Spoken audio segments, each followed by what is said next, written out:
I've been blessed to have met so many beautiful souls on my journey. Sometimes you meet someone and you feel like you've known them forever. That's the case with my next guest and kindred spirit, Tim Newton. In 2019, he had a spiritually transformative experience that changed him forever. And the proof is in the pudding.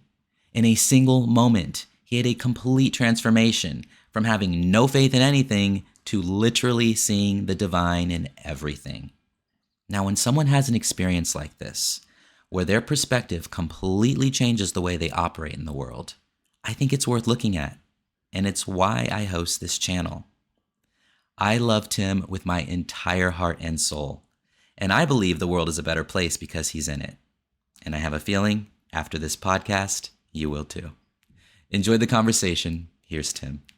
Aw, Timmy, it's so good to see you. So good to see you. This is the best. Isn't it? Literally, I can hear you perfectly. I have your face way bigger than if it was on my phone. It's perfect. I'm so happy that you're here. I'm so happy that we're going to talk about this. I think it's really important because I feel like there are a lot of people out there who are having experiences and they're afraid to talk about it.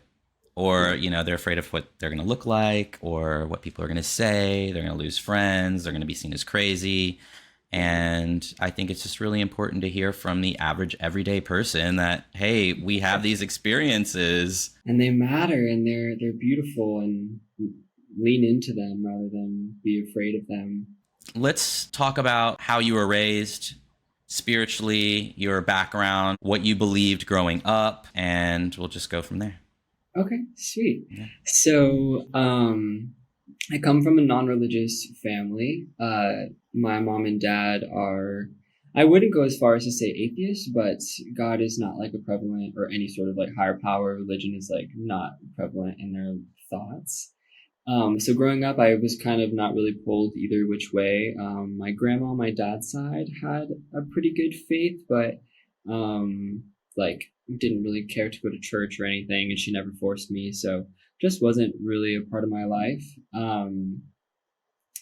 With that being said, when I got into high school and started kind of to explore and have a mind of my own a bit, and was kind of in a more alternative scene, even being an athlete in high school, I was still not with the jocks and all those people. I was hanging out with the other kids, and spirituality and crystals and chakras and all of these things was starting to become in more popularity between 2014, 15 on, Well, actually, to back it up one more step further, not to go on a tangent, but in 8th grade, I discovered what Wicca was, and I was extremely intrigued, and that was a whole rabbit hole. So then came out of the dark side by 14 and started trying to find the light magic. Ignorance is what it is, Yeah, you're figuring it out. Right?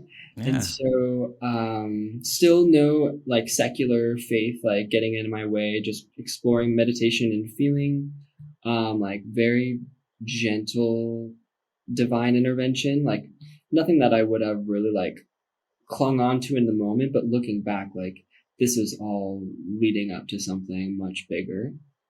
And then got into college, and I went to a school that was a private Catholic school, actually, in San Antonio, Texas, called University of Incarnate Word. Shout out. Without me really knowing, all of my friends that I had were Christian or Catholic, and faith was just never a thing that I thought needed to be brought up, so I never really asked, but found out eventually that everybody was practicing something, believed in something, and found a lot of power and strength and drew tenacity from this faith. And so the more that I kind of learned about it, I admired it, but I was such a man of science at the time that I was there is explanations for everything. If you look deep enough, science pretty much answers everything. Until I had a supernatural experience of my own that completely blew the lid off of everything. And good luck going back from that. Shoving yourself back into 3D is not gonna happen. You can't unsee it once you've seen it. Yeah. Never. And it's a blessing and a curse, as they say. You feel like you're so connected, and I would have imagined that you had a spiritual upbringing just because of who you are today, but it's, definitely been a journey to get where you are. And that all makes sense. Yeah, it's funny. When you see it in like kids who are growing up in these sorts of environments, you're like, dang, like I wish my parents would have been like that. It's like more often than not, those kids don't even grow up to have the same ideals and they go so far out of left field more often than not. Like you always kind of want to go against the grain. So I feel like the universe gave me what it did so that I would do the opposite.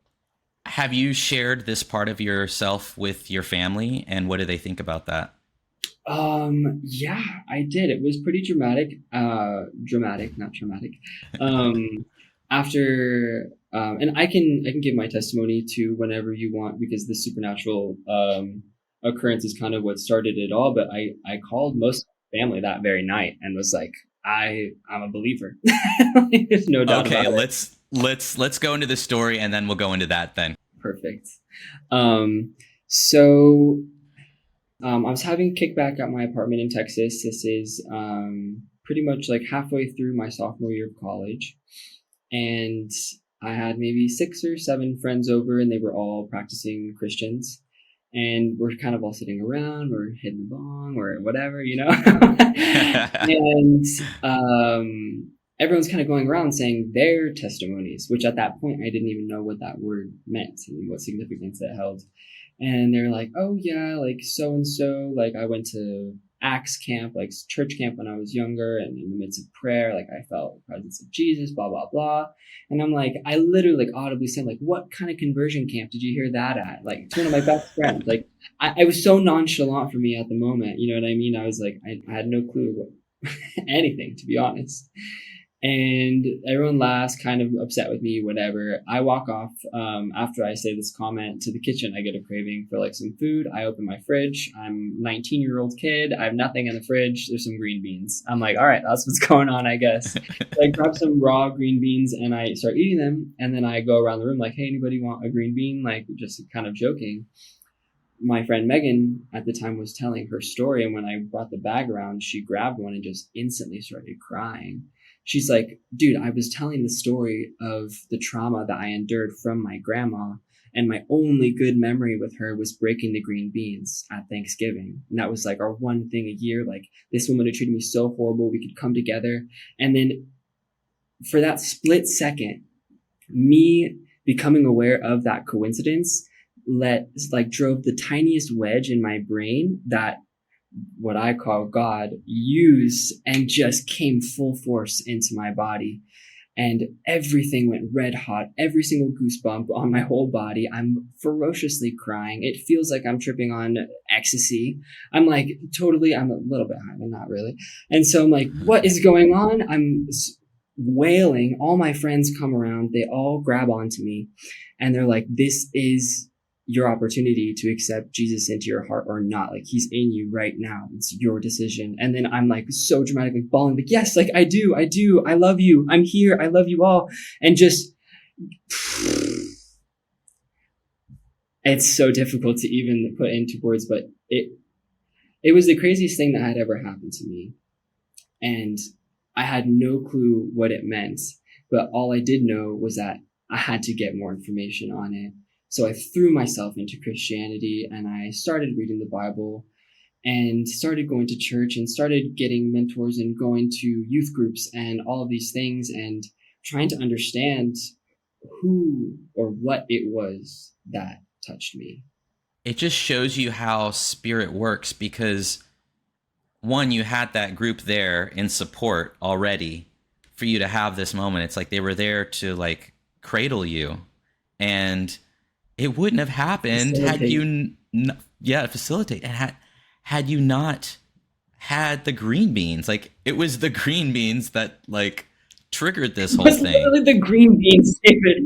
And that's like the whole mustard seed thing. Like it's Gandhi saying like, oh, you think things are insignificant? Try sleeping in a room with one mosquito. Yes. Like, little things have a huge impact. And I totally agree with you. Like spirit loves to do cheeky stuff like that to really just show it to us how insignificant and also how significant it is all at the same time. So what happened after that? So you started digging, you tried to find out what this was.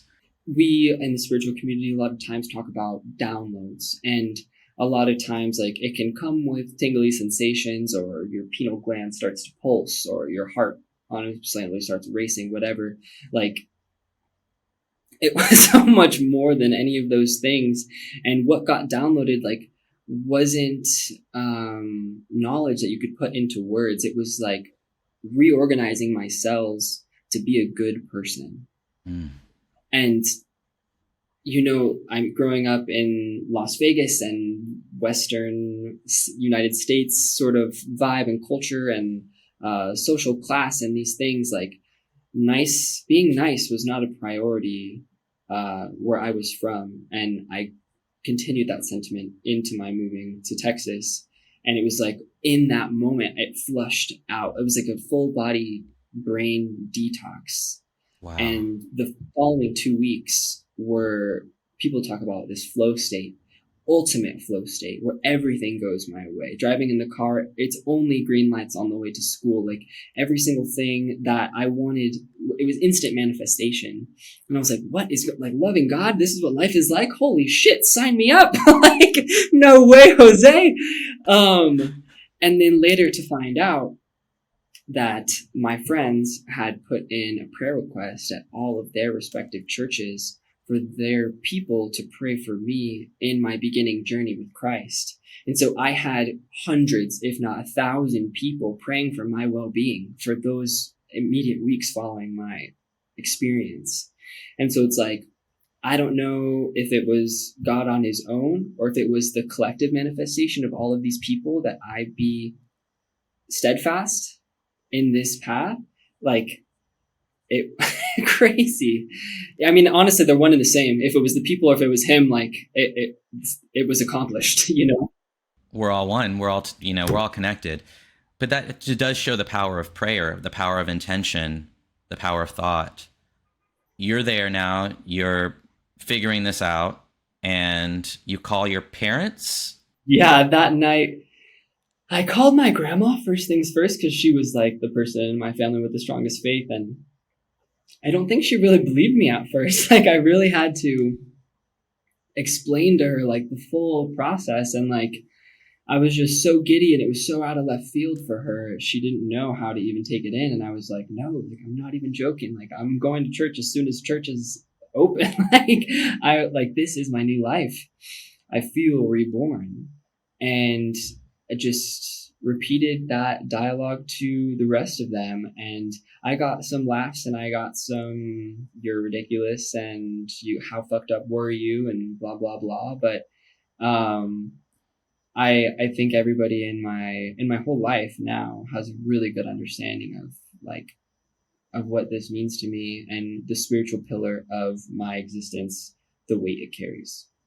So let's talk about that. Let's talk about Christ, what that means to you, because I feel like the word Christ in the spiritual community can go one of two ways. It could either push people away completely because they've been so turned off by religion, or they understand the Christ mind. My faith does not rely on if Jesus really existed or not. I think that if his story comes from reality, or if it is just a metaphor, it's a beautiful one. And in the New Testament is what I've mostly become familiar with. It's a lot easier to read than the Old Testament, and the stories have a lot more relevance in my life. And so that's where I started. Like, as a new Christian, they usually say you should start with like Matthew, Mark, Luke, John, in that order. And that's like the life story of Jesus. And I think it's a wonderful figurehead to have. And these are stories that have been read and loved for hundreds, whatever, thousands of years. I don't know by this point, but Yeah. It's like, to me, Christ is this idea of do the next right thing. Like, having such good discernment through gratitude, through worship, through like desire to recognize that you are part of a whole in society, a whole in this planet, in this ecosystem, and you know what I mean, and all of the different levels. It's how can I always try to do the right thing? And simultaneously, while doing the right thing that's right for you. Because we are all so different. As same as we are also all so different. And so I think that walking like Jesus, or trying to live a life that is Jesus like, will draw you to your purpose. Because this sort of disposition that a Christ like personality promotes is amazing people, and amazing love, and amazing art. And I definitely have the privilege of not being tainted by like secular religion in my upbringing. And I understand that there do need to be sensitivities around the way we talk about it. And like, not to be pushy, like no one likes a missionary, you know what I mean? Like if it's meant for you, it will come to you, and it will be good and feel good. Like it will light your soul on fire. I feel so confidently in speaking about Christ and Christianity and what it means to me, because it's layered on top of something. Like this is like, it's sort of like a foundation for me, like who I want to be as a person, and then spirituality is like the blanket of like how I obtain it, if that makes any sense. Because like humans are so many things and I myself am so many things, and I need multiple modalities to ground myself, to get into that space. Like we always say, tapping in, like it's as simple as just deciding that you want to be tapped in, but also it's a plethora of decisions that you make throughout your day, that how keen or not you are on being tapped in. You know, like what type of food did you eat that day? What type of exercise did you have? Like what quality of interpersonal relationships did you come across that day? Like, did you kiss the ground? Like, did you hug the sky? It's like all of these things, you know what I mean, go into if you're tapped in or not. And loving God, loving the universe, that's just like one of those things. Like being grateful for your life through the lens of gratitude towards your higher power is one of the means of getting into that place of grabbing a book off the Akashic shelf and reading a few pages, you know? Like just driving over the hill sometimes, going to work and looking up at just nature, looking up at the trees and the beautiful houses on the hills and the sun, the way that it hits it. I'm like, just so much gratitude that, one, I get to be living in this city, and in a second I can just get in alignment with just gratitude and how important gratitude is. Just to be grateful for everything, for everything. And as soon as you focus on gratitude, it's like everything else kind of just melts away. And definitely. I want to bring this up because I don't know, this is how something I've been feeling, and I wonder if anybody else has been feeling this way too, is when you are a person who practices mindfulness and gratitude is your MO, it's so, I'm getting to this point in my journey where I'm like, it almost feels contrived sometimes. And I like do like being in Costa Rica, like the magic has kind of come back to me, but like living in Vegas, like the same as you, like I can, even on my regular drive to work, find the beauty in what's going on in the suburban streets, you know? But like telling yourself like, oh, I should pray right now, or like, oh, I should tell God thank you. It's like I've been looking at that as like, oh, who do you think you are? You know what I mean? And like guilt, guilt and shame are trying to creep their way in like all the time, and that's the ego tainting such a beautiful thing. Like I never want anybody to feel shame in their gratitude, or think it's contrived, or just doing it because you should be instead of because you want to be. It is exactly how it feels, and let that be your truth, you know? yes, it's like the music festival, you know, when you're like in this container with everybody vibing at such a high level, and everyone is just there, like celebrating life and celebrating the music and experiencing joy. That's God right there. And in that moment, that's gratitude. That's it. In its purest form. 100%. Like, that is God more than reading your Bible at home. Like 100%. Like dancing with your friends in pure love. Like, and that's the thing that's so annoying, is because humans, like, are always controlled by fear. It's how we survive. It's how we've survived since our whole evolution. You know what I mean? And so other humans took note that we are ruled by the fear of the planet, and they decided that planet, God, and they decided that they were going to harness this same power and inflict fear on others to then control them. So we're at this point in our human evolution where people are tired of being scared. We we have so many advancements in technology and globalization and all of these things, the interconnectedness, our phones, like there is no reason for us to still have such a strict reign on us. And our religious leaders and our world leaders are taking note that the people are waking up. And so the grip on us, they're squeezing down harder than they ever have, because we're smarter than we've ever had, because they gave us access to every piece of information in the world via Google and didn't know what that was going to do. You know? We're having these conversations. Like, this is spreading like wildfire right now, you know? Literally. And our FBI agents are pissed.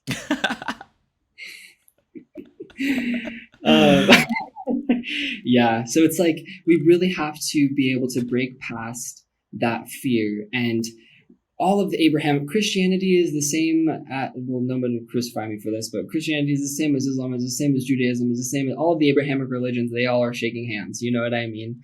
And Right. Then when you go into Hinduism and Buddhism and the polytheistic religions, like everybody's saying the same thing with a different title. And this is not a new topic of conversation. So all I'm saying is for people to be okay with blending these, to take your favorite parts from every single one. Do your own research. If you don't want to be controlled by fear, the only thing that can remove fear is knowledge and understanding. So it's like, it's a personal responsibility to go out into the world. And by world, I mean on your laptop or into your local synagogue or church, whatever, and educate yourself on as much as you can. And then from that, it's much easier to create a personal relationship with your creator, which is all it, in my personal opinion, really wants. Is just you to want to know them, because it already knows you. You know? Right. I mean, we are it. So it's like, yeah, let's just take the layers off and find out who we really are and go inward. And in that going inward, you find that you really are just like everyone else. And the heart of every single religion just comes back down to love. And that also seems to be the message that all these near-death experiencers that I have talked to, it all comes back to love. That's the message. And it's so simple. It's so simple. And we make it so hard. And it's like, it's annoying because we use this we, right? It's like, it is so structural and systematic, and our dispositions in our societies are not our faults. You know what I mean? Like, it's not our fault that we're not leading with love. We're not as connected to nature as we once were. We're not as connected as communities as we once were. I just like put on my Instagram note the other day, like, we've sacrificed community for luxury. Like we have everything we could ever want and no one to share it with. And even then, like, most of the time, no one worthwhile. Everyone is like, oh, I have all these friends, but, they're not really my kind of people. Or like, I love my family, but I can't really talk to them about X, Y, Z. Yes. It's like, what kind of fucking bullshit that we are all growing up in the exact same place and we're not even able to have the same brain waves. You know what I mean? We need our community. We all contribute our own medicine in some special way. Yes. And then if we don't have our tribe there, then it's hard to receive what we need. And then we place all of that onto one person.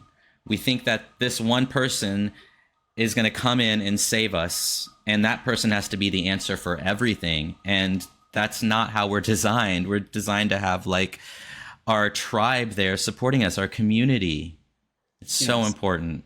Yeah, I really hope for this next phase of the world that reconnecting ourselves, truly reconnecting ourselves is the main objective, because we can't do it alone. We physically need everybody to be on board. I mean, the planet's going to die in 25, 30 years anyways. If you've watched any fucking documentary in the past couple of years, it's like, come on, you guys, it's now or never. We have to love each other or start digging your own grave. Seriously. I mean, as morbid as it is, like, there's one option or the other.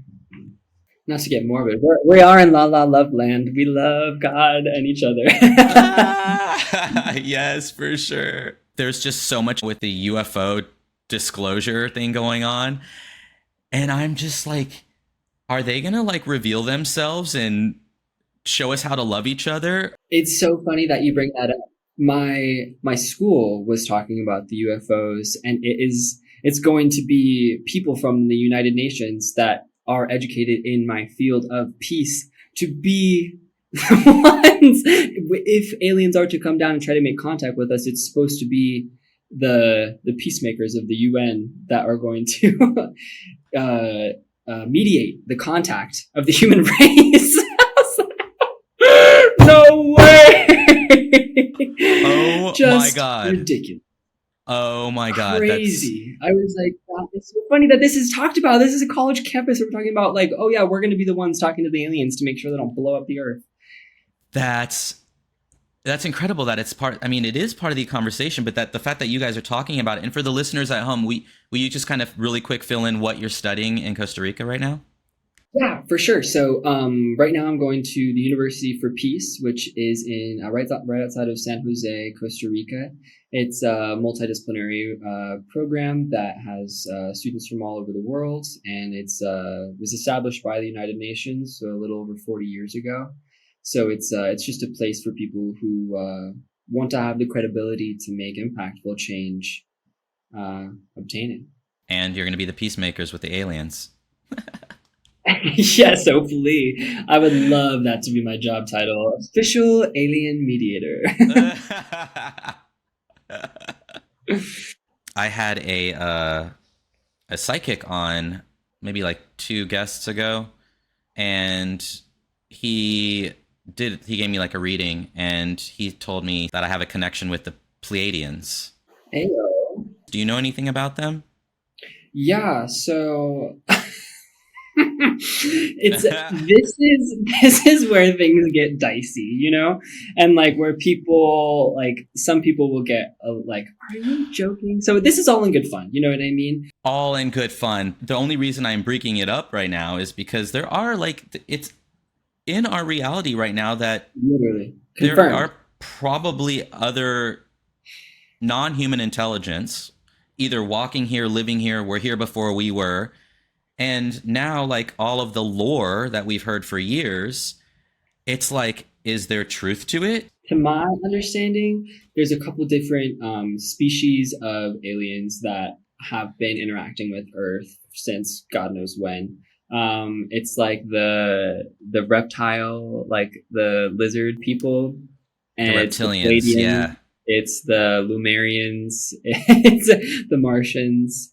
And Martians. apparently we're all a part, like long before the government ever told us that we're aliens, like we're a part of an intergalactic federation of species. And so everyone is aware of everyone. And there's like really strict laws. And apparently Earth had this law where they weren't allowed to make themselves known. Like the world powers of Earth did not think that the human species was ready to know about all of this other things. And so we've only had bits and pieces. And so like there's a lot of lore around Lemuria in Hawaii because it's like a subsect of the Atlanteans. And oh gosh, it's a whole thing. But I have seen countless like unexplainable things in the Mojave Desert in Nevada. Tell me about it. Just like they say like planets are like stars that like don't have that twinkle or whatever, you know what I mean? And so I'm looking and I'm like, oh, that one's not really twinkling. And then it will move backwards. I'm like, oh shit. So like strange patterns, like things that stars, shooting stars just like would not do. You know what I mean? Like the triangle of light. Like and this is all like from my youth up until now, like even my dad has been like, oh yeah, I've seen so many stuff laying on my backyard on the trampoline, like falling asleep. Like I see some crazy stuff. Like it's and Area 51 being so near Las Vegas too. Like I feel like if anywhere were to have high activity of, and it might not even be aliens. It might be super advanced craft that the United States government have. When I was 17, I was driving in the Sequoias with my parents, and my dad was like, oh, this is UFO country out here. And we're driving, we look up and there's this bright light in the sky. And it started doing these weird movements, and it was like a really bright light.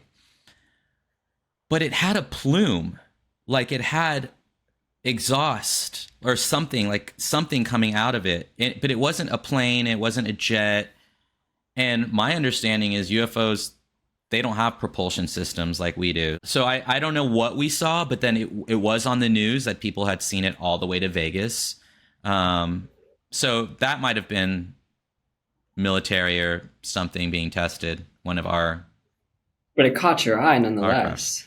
Yeah, it was really, really interesting. Like, it was really cool to see.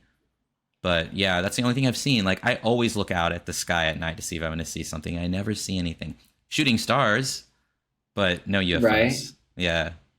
I'm sure we're due to find out much more very soon, and it's probably going to blow the lid off of everything. It's so crazy that they released all this information and everyone's too lazy to read it, myself included. I mean, like, I'm not going to go through and read those like military documents, but yeah, I feel like people should care more. It seems strange. And there's a lot of information available on podcasts. A lot of these military officials are doing podcasts and talking about their experiences, which is pretty really? Wild. Oh my gosh. I'll have to send you some links. Wow. All of those clearances and all those NDAs, like everything's getting unwritten.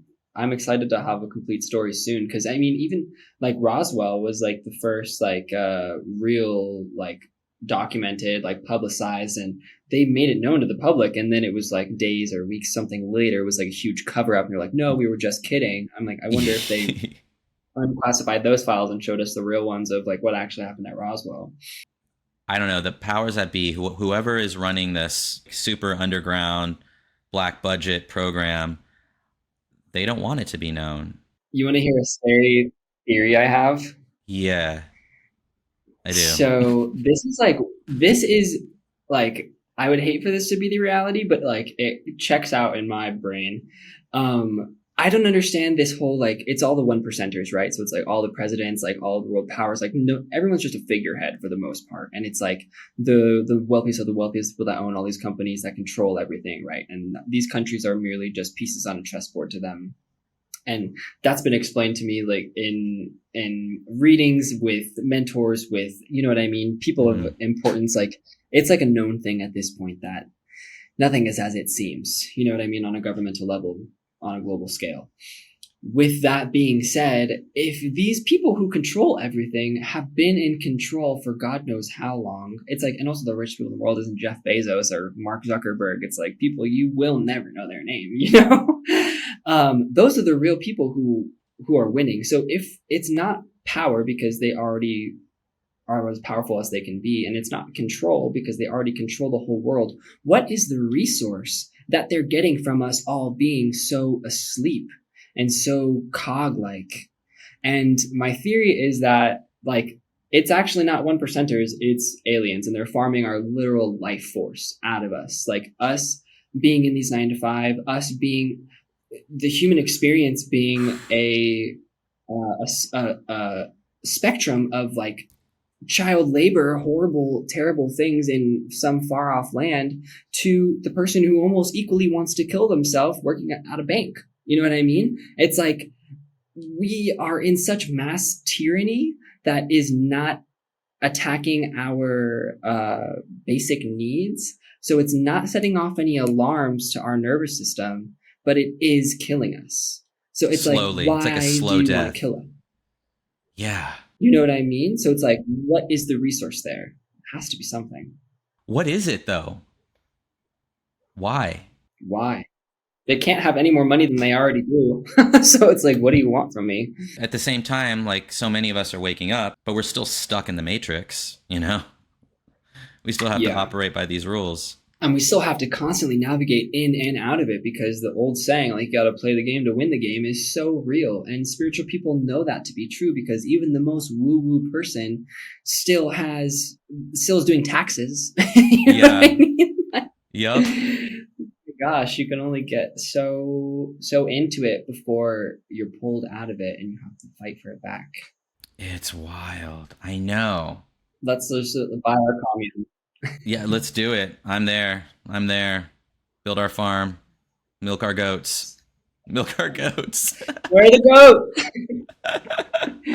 But this is why, coming back to what we were talking about earlier, is having your center, right? And being grounded in your own truth, your own beliefs, and just knowing that we are bigger than our circumstances, however they may appear, no matter who's in charge, what's going on around us. They can't break us, can't break our souls. And it is possible to tap into that and find your own inner peace. And that's the work. That is a conscious daily effort. That is it. You who watching deserve it. You do deserve it. 1,000%. It is a worthwhile quest. And it's, as much as it's for you, it's for everyone else too. And even if the only person that you ever heal on this whole earth is yourself, you did your job. What is your daily spiritual practice, Timmy? What do you do to get in alignment? It's different every single day. It's I've been getting into cooking, and cooking has been feeling like a meditation. Nothing I've ever really done before. I'm like, how present I am making this meal, which is like really an act of like honoring myself, because I am like, feel like I deserve this nutrients. You know what I mean? And like, just cooking the past few days has been grounding me so much. And of course, journaling and reading and prayer and insight timer is a wonderful tool for meditation. If getting to that place is difficult for you, do 5 minutes of a guided and then just put the timer on for 10 minutes after that, and like, you'll be amazed at what kind of what you can accomplish. And even just FaceTimes with you ground me, for fuck's sake. You know what I mean? It's like, all of the things, you know what I mean? And in a perfect world, I'd be able to do them all every single day. But we're not in a perfect world. We're in an amazing world, but not a perfect one. So there is never one thing, but it is always everything. Yeah. Even showering. Like, I find myself going into a meditative state in the shower. Oh, yeah. Anything like repetitive.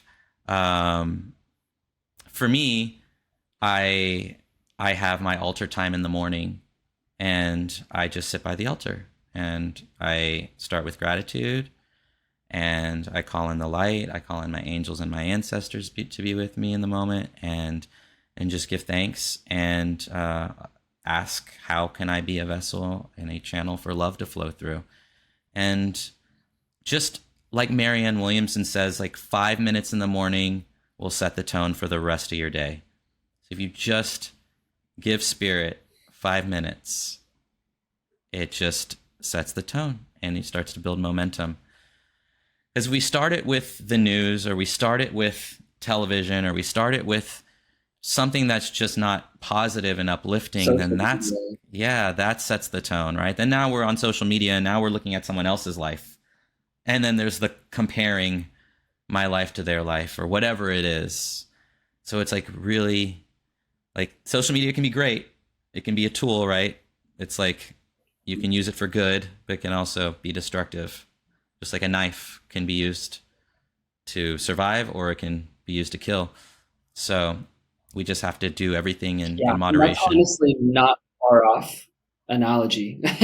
Not at all. It's crazy, even the people that you think are so advanced and so these things, like seeing them get sucked into TikTok or into Instagram, like it's really crazy.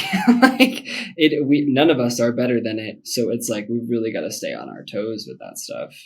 And that's why I'm like, in the olden days, like before this sort of like such like quick attention span sort of thing, like people were probably so much better at like sitting still or like wanting to do the things that are good for them, because the alternative was just to sit there. Like, you know what I Right. mean? So I feel like if your only options are sit there or do something, you're probably going to want to do something. Yeah. And if you're sitting there, then maybe you're meditating and going inward. Who knows? Right. Or yeah, there's a beautiful space for real thoughts, unique Yes. thoughts, your Yeah. own thoughts, rather than all of this. Even though some of like your algorithm can be so good, and it's still not your own thoughts. You know, it's nice to have an organic moment every once in a while. Hopefully, more often than once in a while. Yeah, for sure. Even though I'm listening to usually like positive podcasts and stuff that I'm learning from, sometimes like I find myself just not allowing myself just quiet time to just think. And I did Right. that today. Like I turned off the the music and everything, just driving to work, and just sat with myself, and it was really nice. I'm like, whoa, there's no noise right now. Yeah. It's so good to do that every now and then. 100%. You were saying that you have this 5, 10, 15 minutes in the morning with your altar.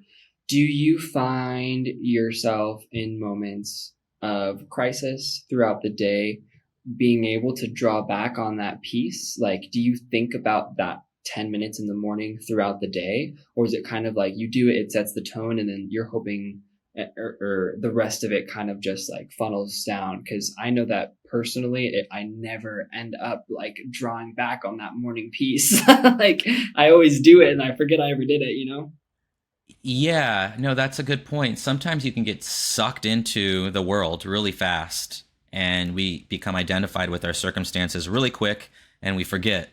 And it's like, oh shit, I am now this problem is now mine, and I have to deal with it. And you know, we do have to deal with problems because it is a 3D reality that we live in. But for me, um, it just gives my experience a little bit more grace. So not necessarily am I going back to the morning, but I'm able to draw upon that same peace and that same serenity that I do in the morning in that moment. Mm, Because I have a practice that I do every day, when I need to go to that you place, can, it's easier for me to go to that place and not get wrapped up. like muscle memory almost. Like you work out this muscle so that it takes care of you on its own when it's called Yeah, to. exactly. So that's what I'm finding. Beautiful. Like, yeah.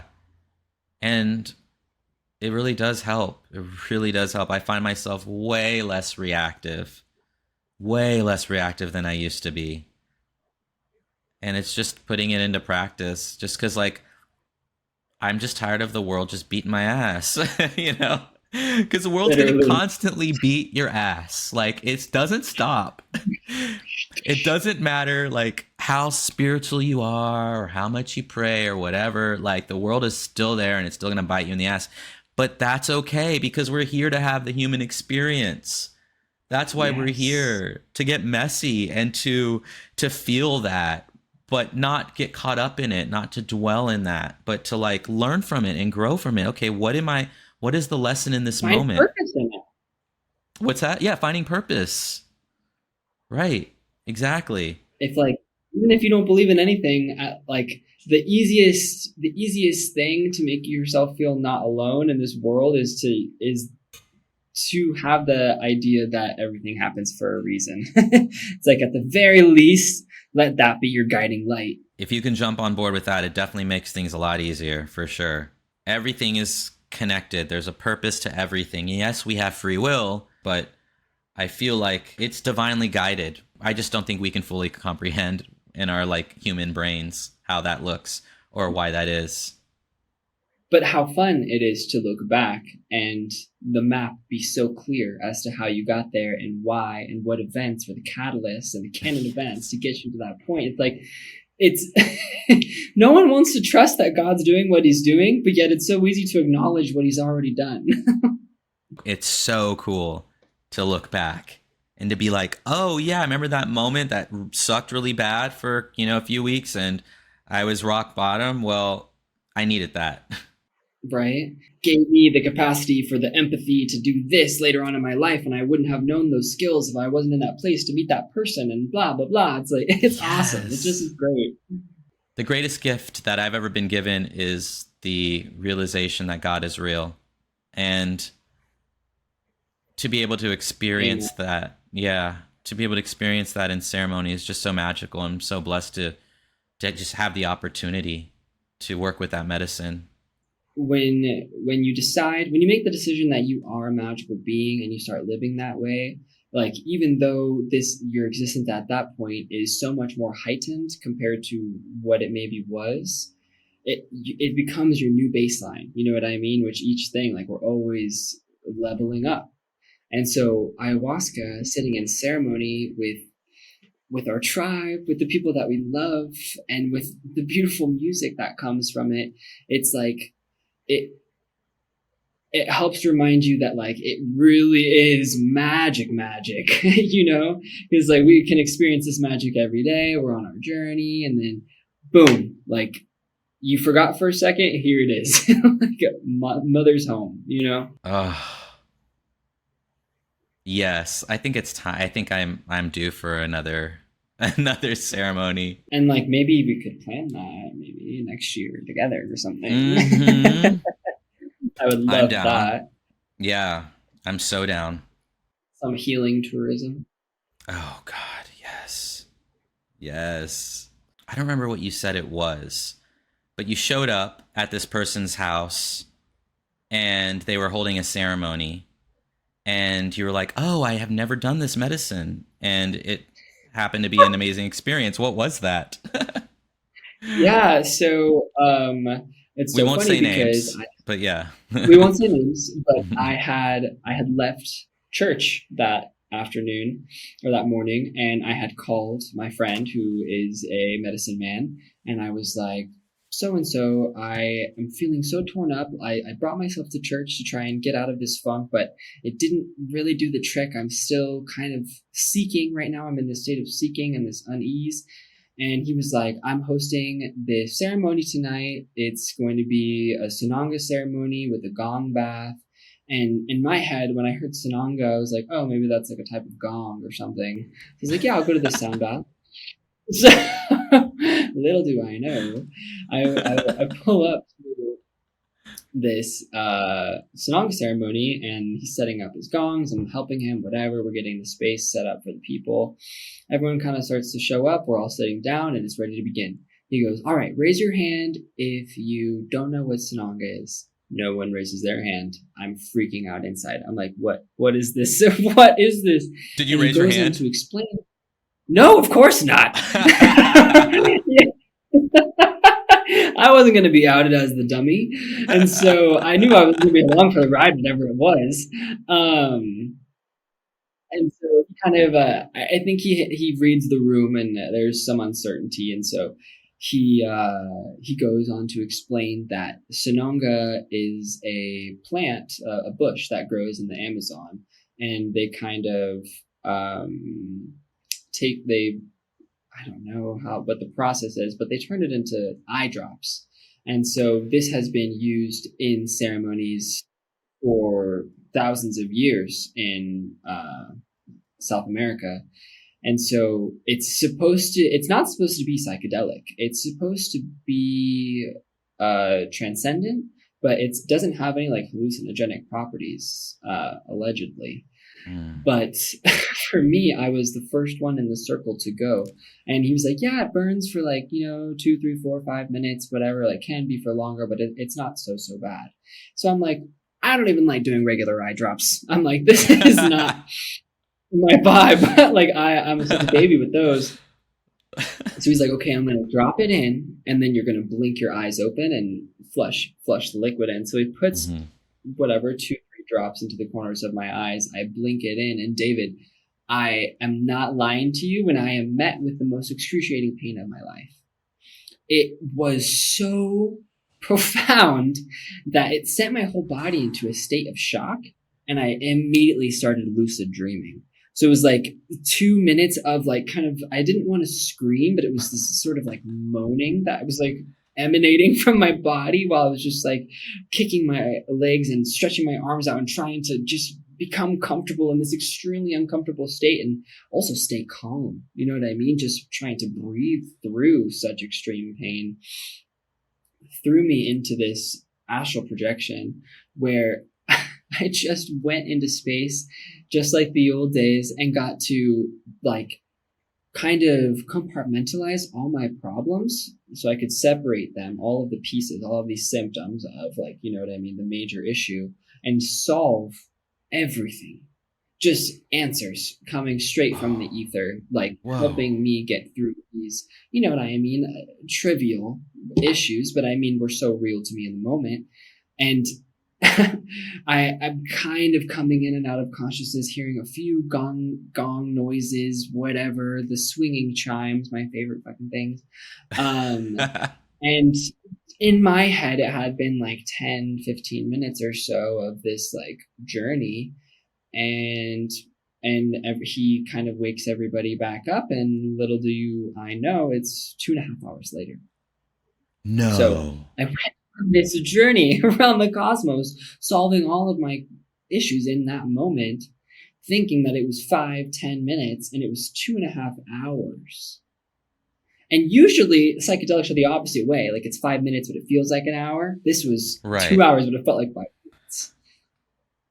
Oh my God. I had no idea because another one of our friends, she's told me about this before, and I thought it was just a healing drop for your eyes. I mean, I've seen people doing it before ceremony, just like casually.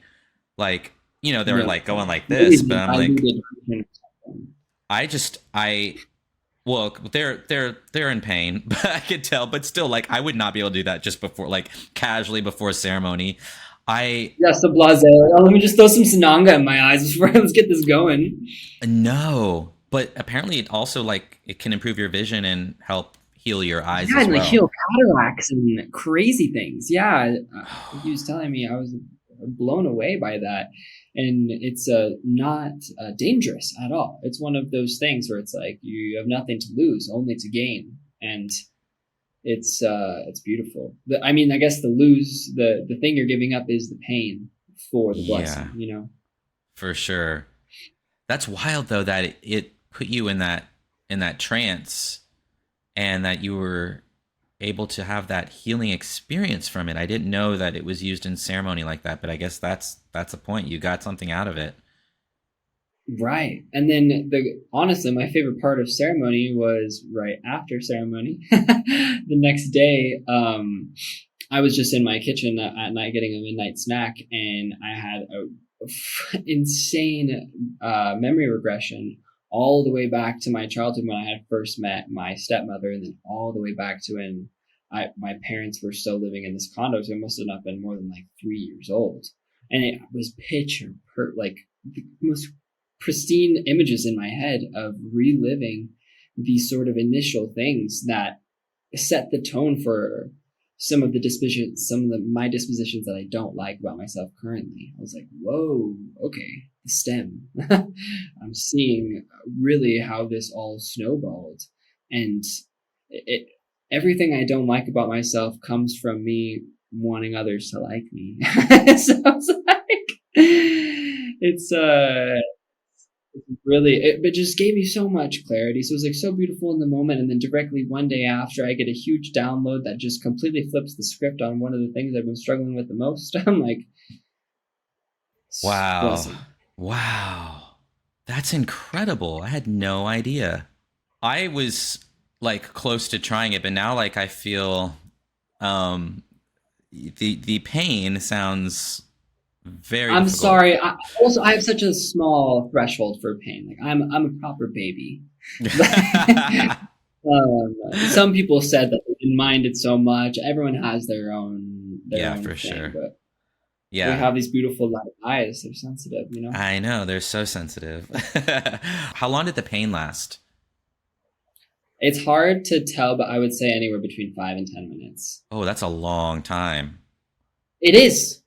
That's a It is. long time. 30 It's way longer seconds than I was of pain expecting. like that is a long time. But 5 to 10 Yeah, and minutes? diminishes and comes back, but you can't rub your eyes. There's no satisfaction. You did it to yourself Oh, on fuck. purpose. So there's no relieving it. You have to let it run its course. And like that Bro. submission is almost more painful than the pain itself. Yes. I can't. Yeah. Is there anything else that you want to share that we missed that you want to talk about?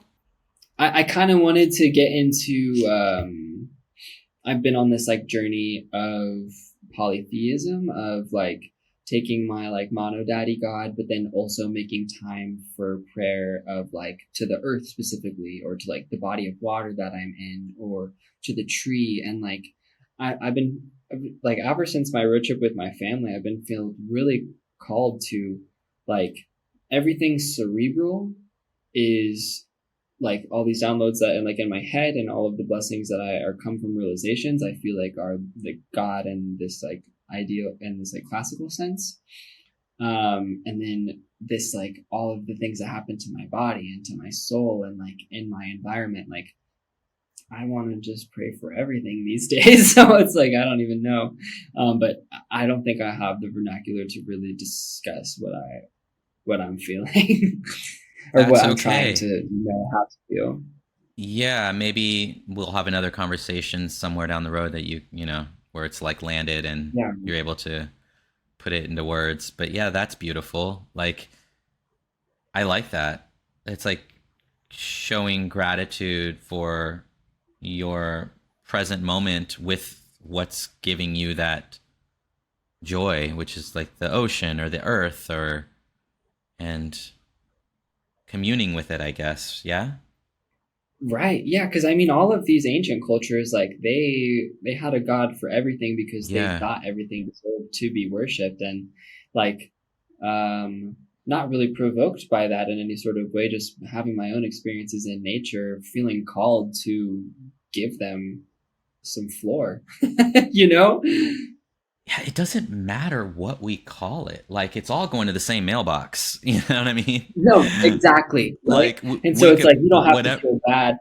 And like even like that's kind of how I was getting over this contrived feeling of like, ooh, like I need to pray right now because this amazing thing is happening. It's like I'm kind of getting over like that sort of like shoebox of like how to worship or how to be a good Christian, and like kind of more so phasing into like no matter what I do, as long as it comes naturally, like that's the real stuff. Like that's the unadulterated, like if you feel called to pick up that rock and kiss it, like that almost means more than like having a formal prayer, you know?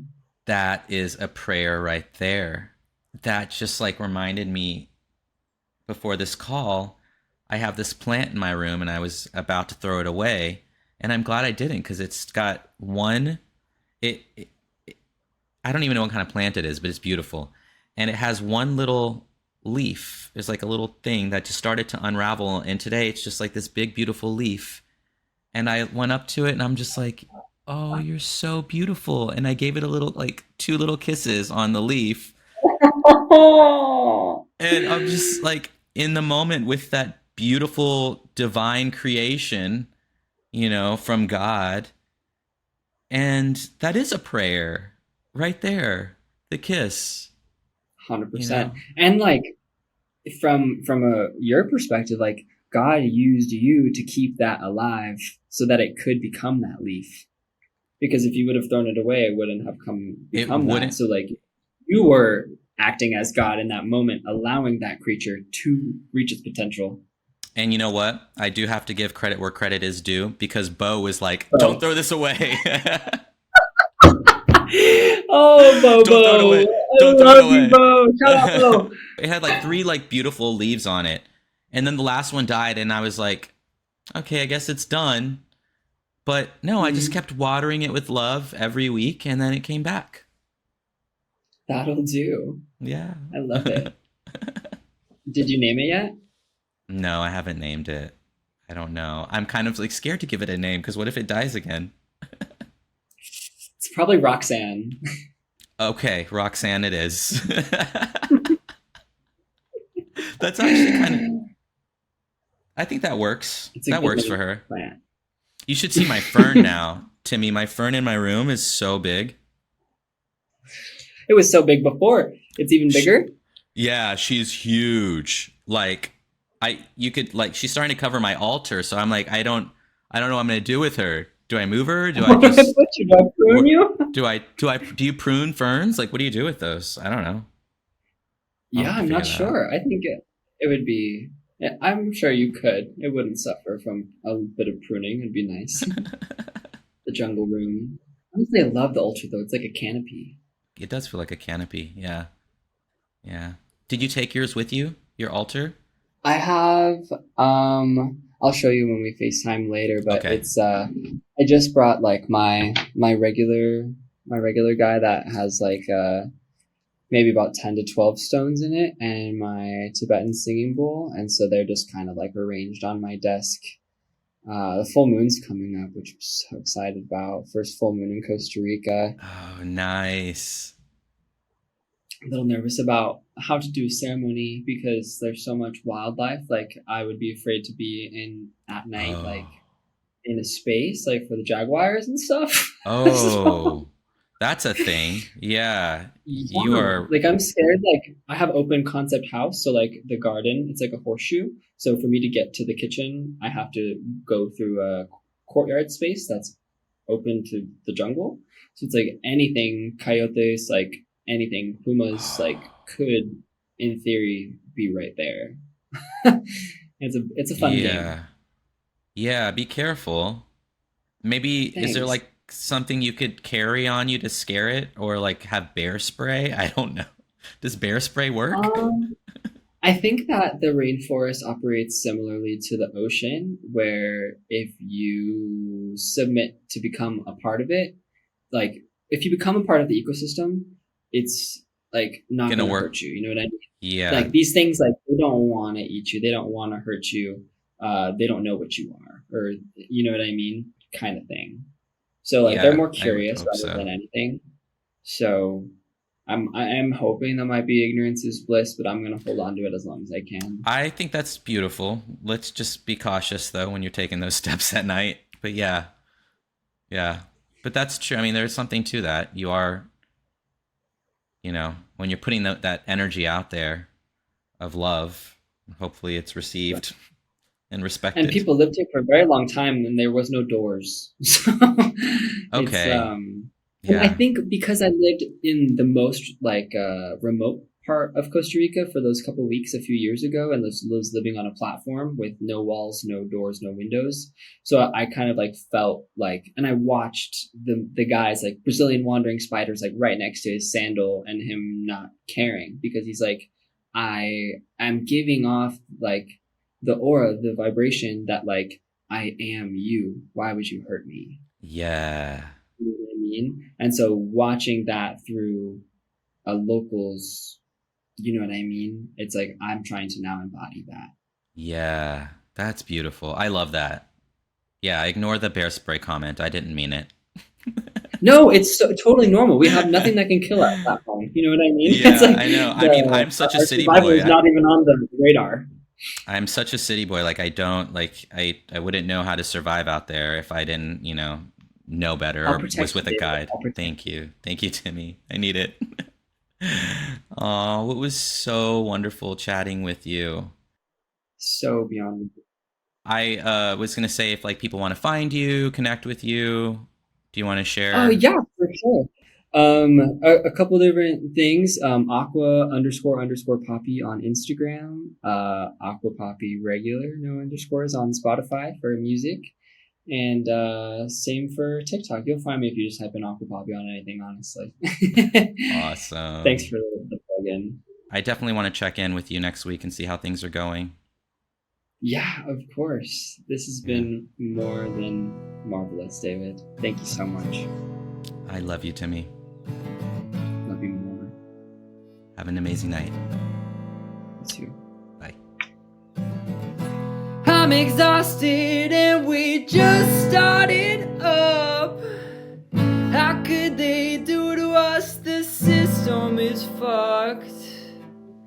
Too much emotion, too little money.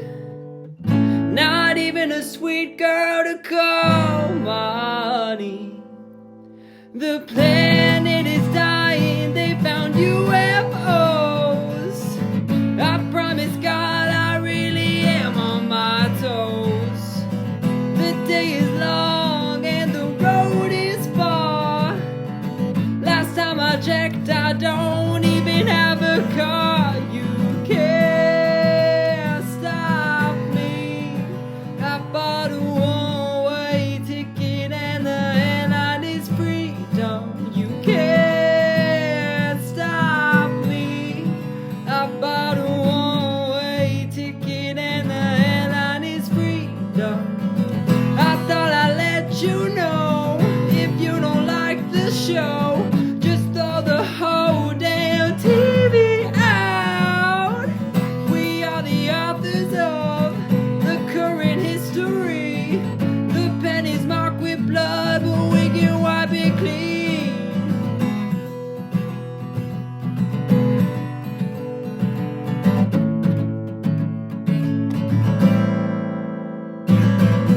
Getting high as the trees are tall, making jokes that are so uncalled for.